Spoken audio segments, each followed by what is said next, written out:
Je me présente, je suis Jameson Pierre-Louis et spécialiste en droit du numérique. Et aujourd'hui, nous allons discuter ensemble des normes nationales sur le chiffrement. Et pour ce faire, j'ai prévu.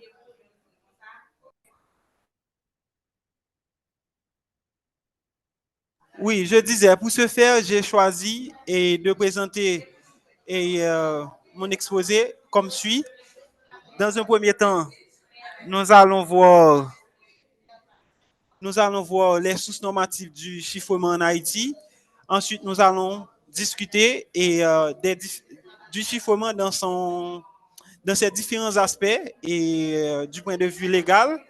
C'est le chiffrement comme droit, le chiffrement comme droit, le chiffrement comme obligation, le chiffrement comme obstacle et le chiffrement comme infraction. Ensuite, nous allons faire une conclusion. Est-ce que vous pouvez me confirmer que vous m'entendez et qu'il n'y a pas trop de bruit?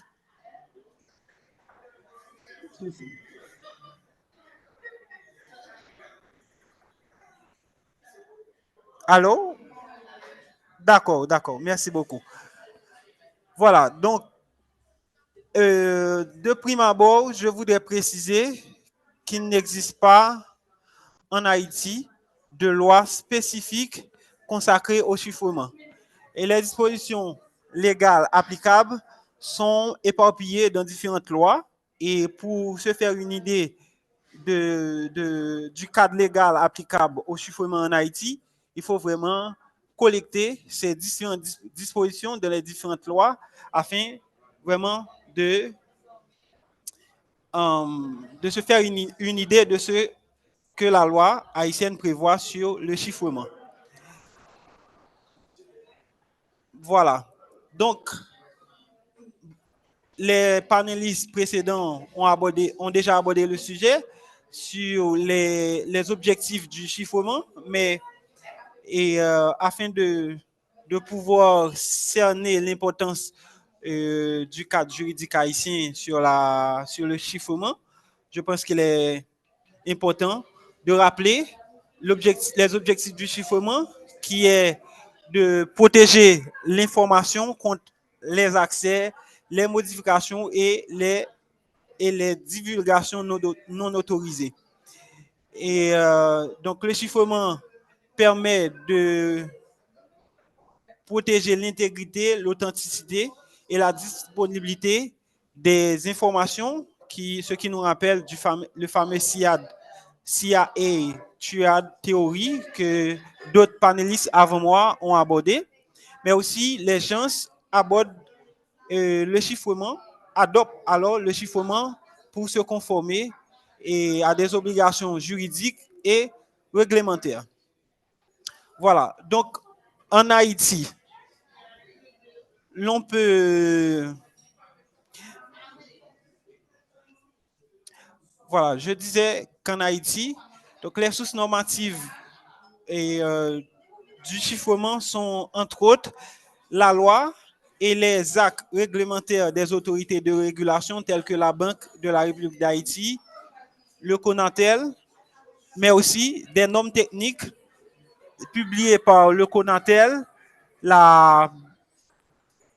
c'est le Bureau haïtien de la normalisation, et d'autres instances internationales comme l'UIT et des instances de l'ONU. Mais aussi, il faut, bien que ces rapports et recommandations n'ont pas de force obligatoire, mais elles contribuent à approfondir les enjeux du chiffrement et des fois orientent les politiques nationales sur la question. Donc, les rapports et recommandations des instances régionales et internationales telles que l'OEA et les instances de protection des droits humains, le Conseil de sécurité en ce qui a trait à la sécurité de l'information et du cyberespace international. Donc, ces rapports contribuent vraiment à orienter les politiques nationales sur le chiffrement. Voilà. Donc, maintenant, de manière particulière, quelles sont les sources normatives du chiffrement? Il y a les conventions internationales d'un côté, dans les conventions internationales qui protègent la vie privée, le droit à la vie privée.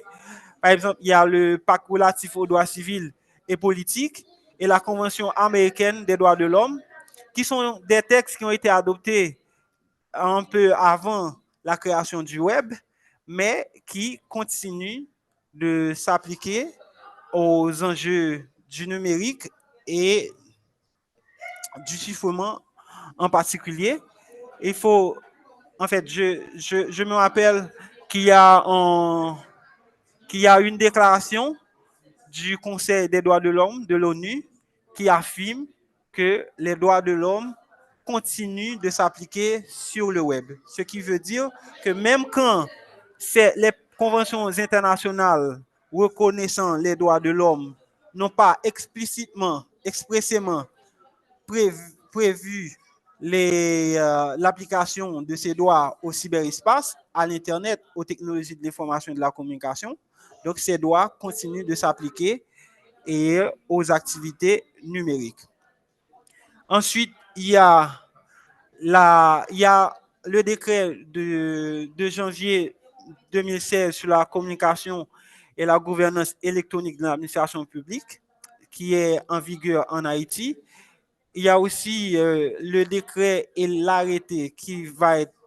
Le décret sur la signature électronique a été déjà publié, mais l'arrêté va être publié incessamment, comme l'ont annoncé les dirigeants du Conatel, qui contiennent des dispositions sur la sécurité informatique et, disons, surtout en ce qui a trait à la certification, aux prestataires de certification de signature électronique qualifiée qui, en fait, leur font obligation de, et je dirais, voilà, d'utiliser des moyens cryptographiques pour authentifier les signatures électroniques, les utilisateurs des services de signature électronique. Il y a aussi le décret c'est plutôt la loi de 2017 sur les échanges électroniques qui a été publié dans le Moniteur et actuellement en vigueur en Haïti, qui prévoit la sécurité des informations, notamment le chiffrement. Et autres sources normatives de la législation nationale sur le chiffrement, il y a le nouveau code pénal qui contient des dispositions, des interdictions de traitement illicite des informations, qui protègent les données informatiques relatives à la défense nationale et aussi l'atteinte au système automatisé et de données.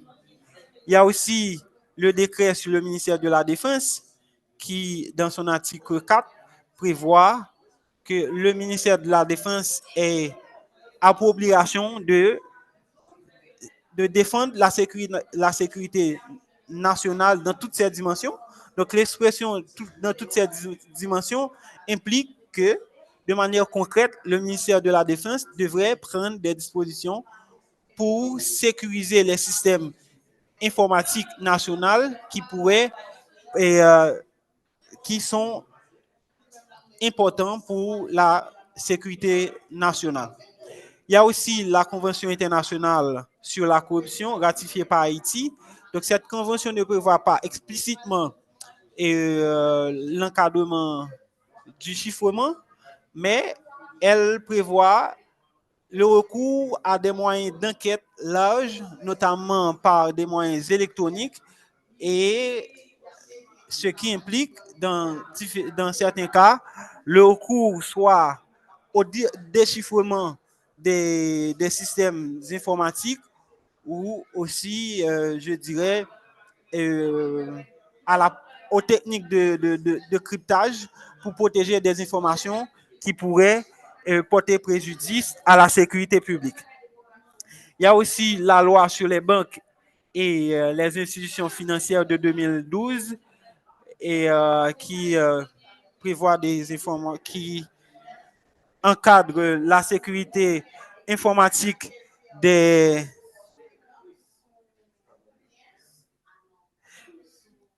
qui prévoit qui encadre la sécurité informatique des services bancaires et financiers utilisant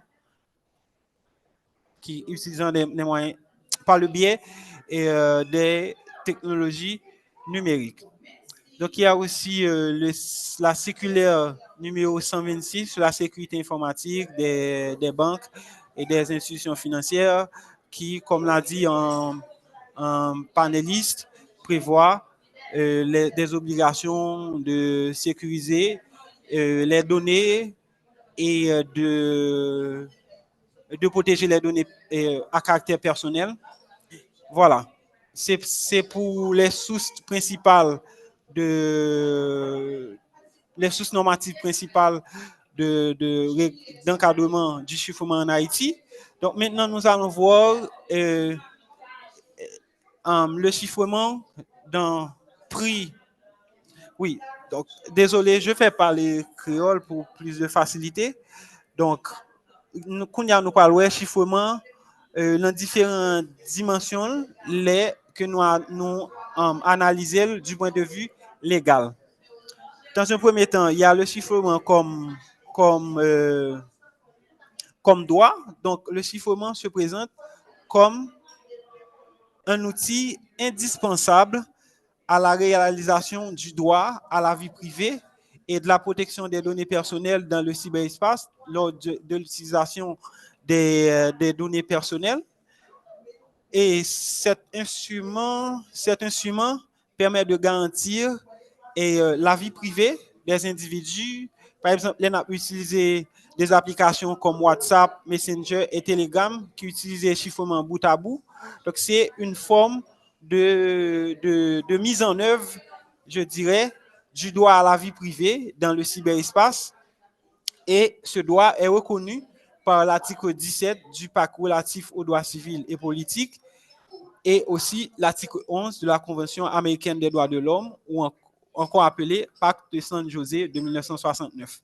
Donc, c'est pour vous dire que bien que Convention internationale, notamment Pacte relatif aux droits civils et politiques et Convention américaine des droits de l'homme, ne pas spécifiquement prévoir protection de droits humains sur Internet, mais différents organismes qui a protégé droits ça à travers différentes déclarations, ils dit que droits ça continuer à appliquer sur Internet.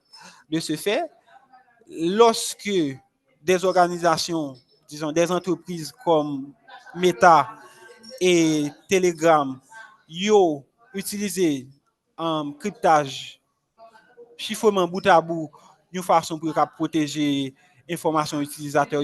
Donc, c'est une forme de, je dirais, de mise en œuvre du droit à la vie privée dans le cyberespace.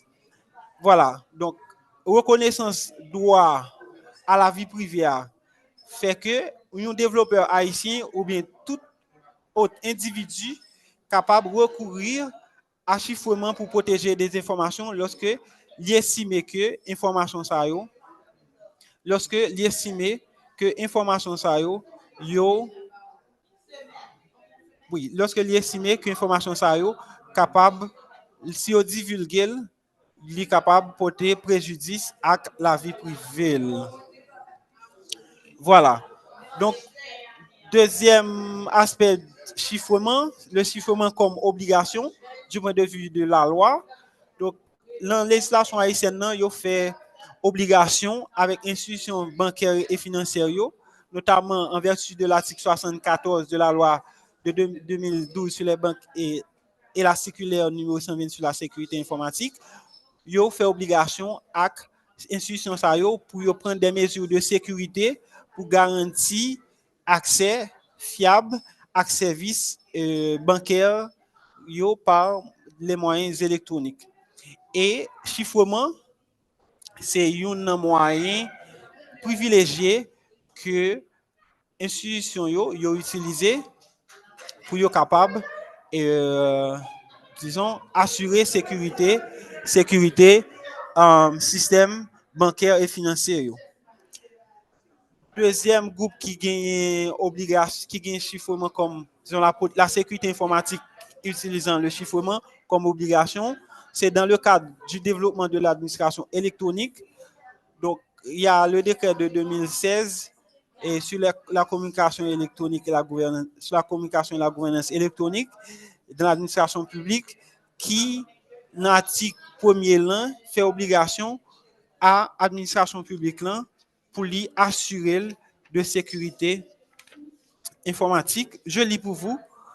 Et l'article 1er du décret de 2016, il est dit que l'administration publique utilise les technologies de l'information ainsi qu'il est prescrit dans le présent décret en s'assurant de la disponibilité, de l'accès, de l'intégrité, de l'authenticité, de la confidentialité et de la conservation des données, des informations et services traités. Donc, quoique cet article ne cite pas directement le chiffrement, mais l'effet qu'il parlait de trois objectifs principaux chiffrement qui c'est assurer authenticité, disponibilité et intégrité information. Donc, par voie interprétative, donc a dit que l'administration publique, là, disons la loi, il fait obligation dans le cadre de développement administration électronique là, pour recourir soit au chiffrement, mais aussi il y a d'autres dispositions de ce décret qui fait obligation à l'administration publique de protéger les données à caractère personnel des individus, notamment les que anonymisés, voilà, mais aussi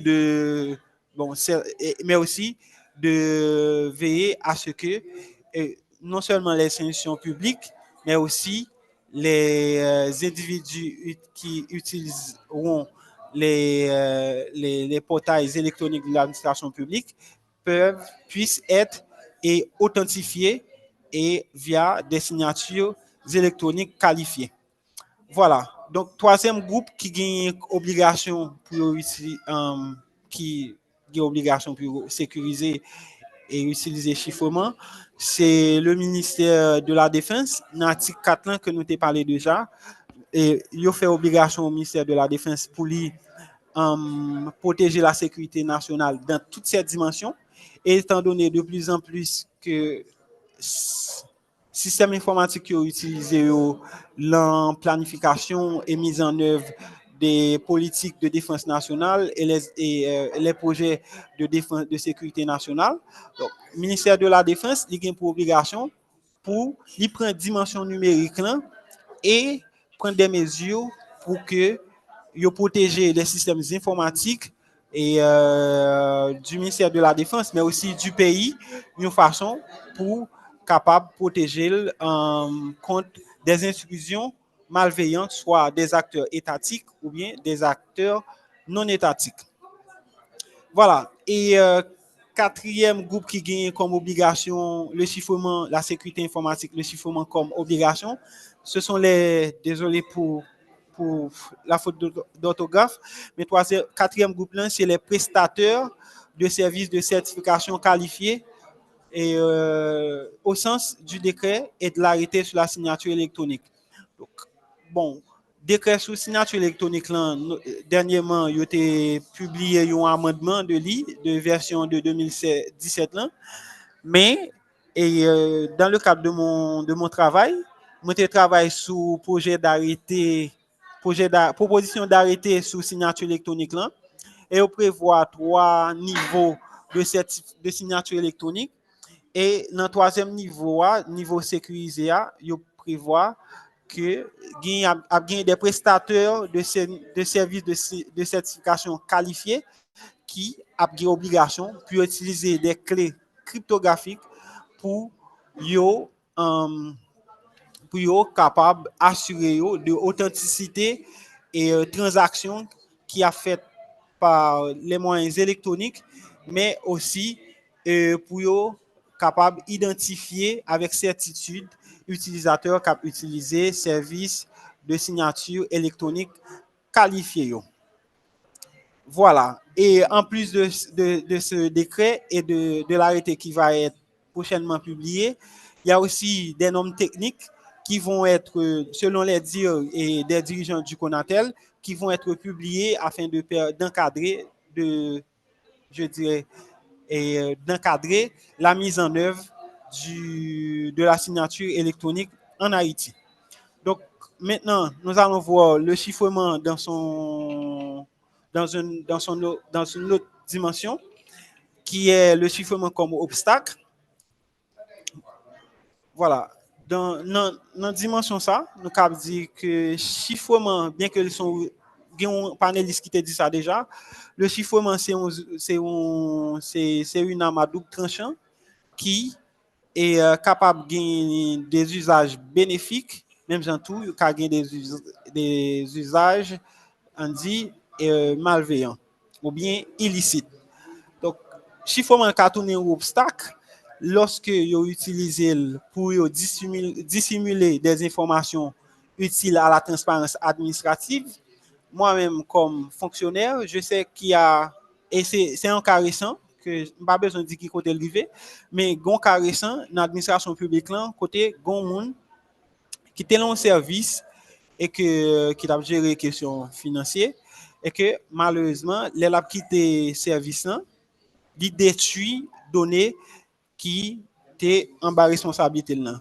Il effacer toute information qui était gagnée sur le système là, qui a un rapport avec transactions financières que institution que l'État géré a été fait.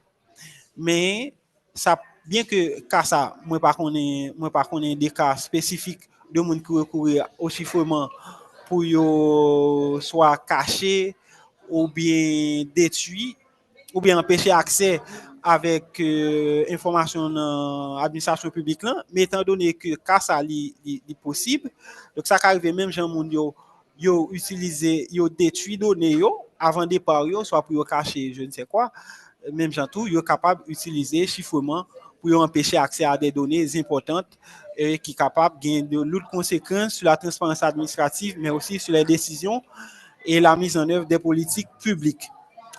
Et chiffrement tout est capable d'obstacle lorsque autorité judiciaire est capable de gagner des difficultés étant donné que soit système là ou bien données yo chiffré ça a fait que si autorité judiciaire yo pas gagné compétence ou bien yo pas jeune désaccord pour gagner accès ensemble avec données yo capable de gagner difficulté pour accéder à des éléments probatoires pour yo capable de conduire et puis conclure une enquête judiciaire qui a demandé pour utiliser preuves électroniques. Si nous avons un exemple hypothétique, par exemple, une affaire de corruption, un individu capable de recourir à chiffrement biométrique pour lui capable d'empêcher accès à un téléphone à téléphone si divisé par une enquête sur cas de corruption. C'est des cas qui sont possibles parce que bien qu'en Haïti, nous avons tendance à minimiser les gens qui a fait type d'action, qui surtout qui travaillent dans l'État, comme quoi c'est des gens qui pas éduqués numériquement, mais c'est ça, c'est une conception erronée puisque c'est des gens qui ont moyens financiers pour recruter des compétences pour faire presque tout ça ouvrir. Voilà, et contrairement à ça, nous quoi, pas déségaré, peut-être que yo pas gagné de volonté vraiment pour adopter les outils électroniques ou bien mettre en œuvre la transition numérique en Haïti, mais yo pas déségaré. Donc ce cas que moun capable crypter information soit information pour enquêteur n'a pas accès ensemble avec données qui sont préjudiciables, qui sont utiles à l'enquête judiciaire, c'est une inquiétude qui est sérieuse et qui est probable. Voilà. Donc, maintenant, nous allons voir le chiffrement comme infraction. Voilà. Le chiffrement peut être une infraction lorsque l'utilisation de chiffrement lit, utiliser puis dissimuler des informations qui relatives à une infraction. Ça arrive que on dit que bon groupe hacker qui attaquait. Bon, je vais prendre un cas concret en Haïti, qui s'est passé en Haïti, bien que pas des informations officielles sur lui. Mais sinon, par exemple, du cas potentiel de cyberattaque contre la Banque centrale, qui a paralysé le système de paiement électronique dans un certain temps.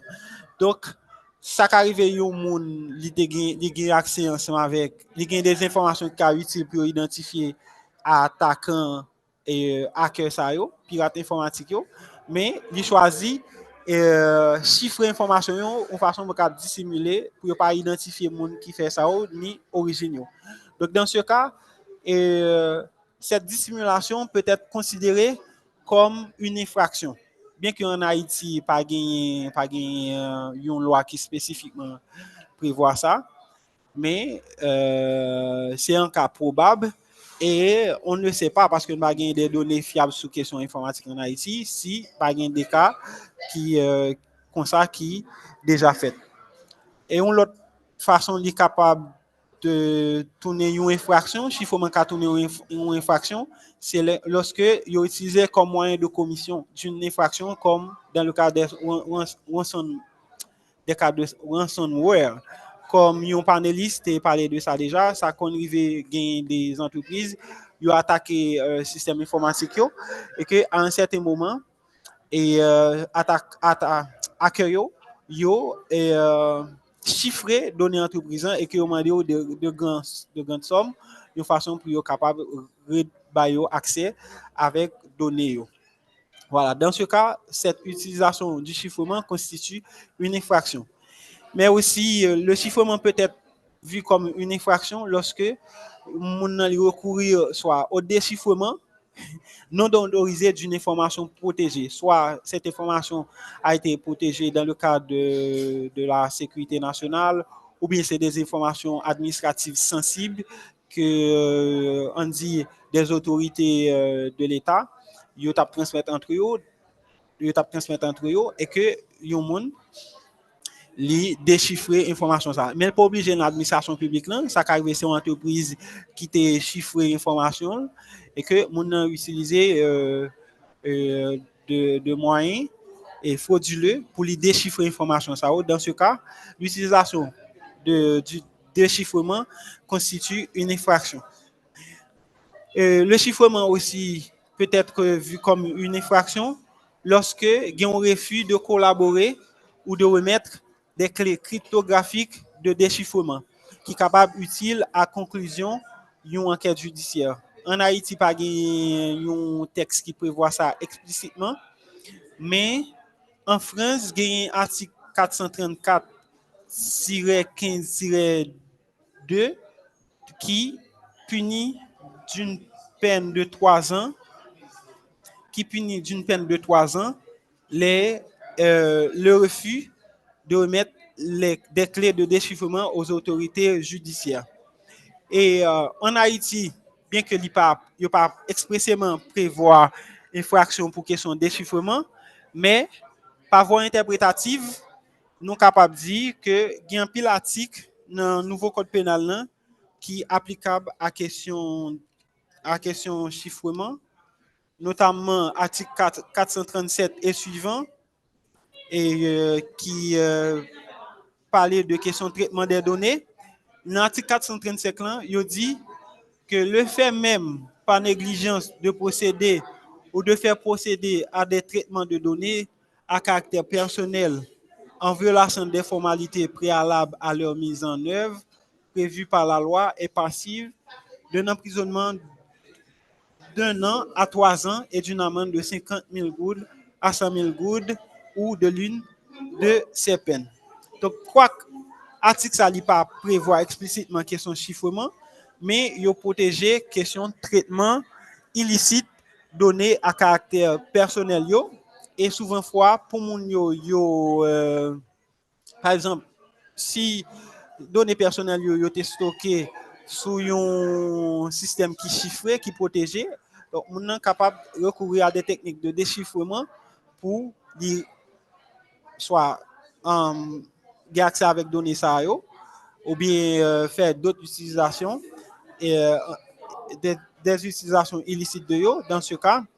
Et le recours au chiffrement ou au déchiffrement constitue une infraction passible des peines prévues par l'article 437 du nouveau code pénal haïtien. Mais aussi, il y a aussi les articles 687 et suivants sur la tête au système et traitements informatiques en Haïti. Donc, l'article 587, l'article 587 dans son alinéa premier, dispose que le fait d'accéder ou de se maintenir frauduleusement dans tout ou partie d'un système de traitement automatisé de données est passible d'un emprisonnement de 1 an à 2 ans et d'une amende de 25 000 gouttes à 50 000 gouttes. Donc, article ça, interdit expressément l'accès avec système automatisé de données de manière frauduleuse, donc qui souvent fois qui est capable de recourir soit à chiffrement dans le cas d'un ransomware, côté mon capable de saisir le système informatique, prendre contrôle du système informatique et puis chiffrer de façon capable de demander mon l'argent pour rebailler accès ensemble avec elle. Et finalement, il y a l'article 636 nouveau code pénal qui prévoit qui punit l'utilisation ou bien l'atteinte aux données informatiques relatives à la défense nationale. Donc, pour conclure cette présentation, les différents panélistes ont, à mon sens, mis l'important et différents panélistes mettaient accent sur enjeux et puis implications et questions chiffrement, protection des données dans différentes interventions. Et étant donné non seulement technologie chiffrement, bien que pas des lois spécifiques pour en Haïti, quoique la législation haïtienne peut être appliquée par voie interprétative à question chiffrement, notamment les incriminations du nouveau code pénal. Mais étant donné technologie ça yo disponible en Haïti et que n'importe qui monde peut recourir ensemble avec yo, donc ça fait moi crois que c'est vraiment important pour autorité concernée yo pencher yo sous pour yo ta pencher yo sous et réglementation chiffrement, question de sécurité informatique et notamment le chiffrement en Haïti. Voilà. Donc, enfin, moi, après un petit temps pour moi présenter nous. Ça veut dire pendant tout ce temps. Oui, pour me présenter nous.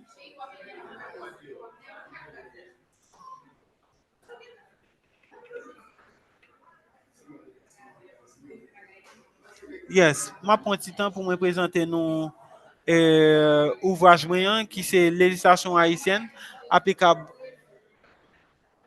aux technologies de l'information et de la communication qui c'est ouvrage principal que moi utilisé dans le cadre de préparation présentation ça. Dans le cadre de présentation ça, c'est un ouvrage qui rassemblé, qui compilé l'ensemble des textes juridiques et réglementaires en Haïti qui est applicable aux technologies de l'information et de la communication, quoique il n'est pas limité avec chiffrement, mais quand même, il est capable de permettre nous gagner accès ensemble avec les dispositions légales qui, par voie interprétative, capable applicable à technologie information et communication, mais spécialement sécurité informatique et chiffrement. Donc, je vous remercie.